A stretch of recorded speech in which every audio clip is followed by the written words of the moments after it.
So this is a photograph of my father's studio. This is really where the project began so many years ago as a child.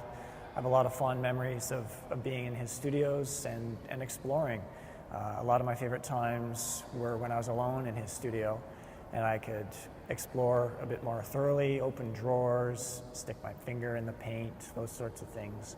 I really wanted to explore the idea of using a space to paint a portrait of the artist without them being present in the photo. So this is an example of that type of work. So this is a photograph of Jerry Squire's studio. Jerry Squires was a Newfoundland artist, and I'd set things up with him a few months before I headed out there.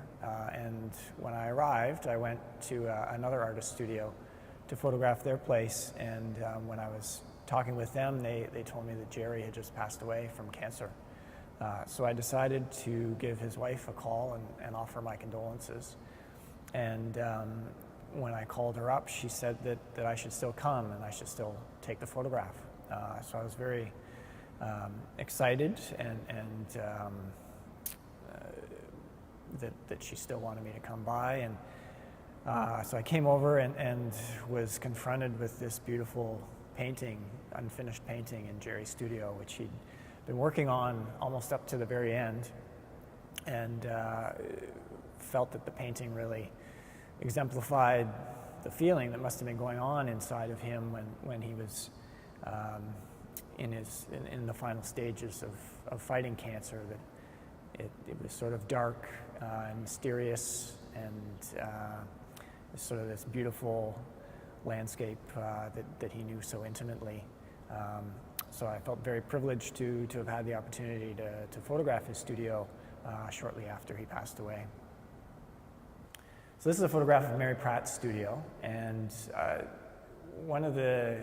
few of the questions I would ask myself before contacting an artist was, are they making interesting work, and is there something about their work that I think would translate into them having a really interesting studio space?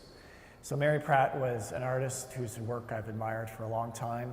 I think she's a really brilliant artist, and sort of fascinated by her work. And so I was able to get in touch with her, and she said, sure, I could come and photograph her studio. So she had just recently finished this painting, so it was great timing for me to photograph her space.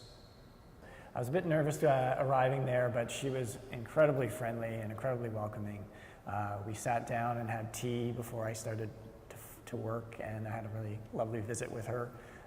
She's a brilliant mind and a really lovely person, and that was one of the great parts about this project, was getting to meet all these artists whose work I've loved for so many years, and it was a real interesting opportunity, a pilgrimage of sorts, to meet all these wonderful artists. Well, yeah, there were several times when I just felt like, wow, this is so amazing to be here, sort of thing. A lot of the senior artists whose work I've admired for a long time, going to their studios was a really amazing experience, just to step into that creative space and to see how they worked. People like Christopher Pratt, Mary Pratt, Robert Davidson, the Cape Dorset Studios, Tim Pitsiolak, Shubinai Shuna. I mean, there's so many.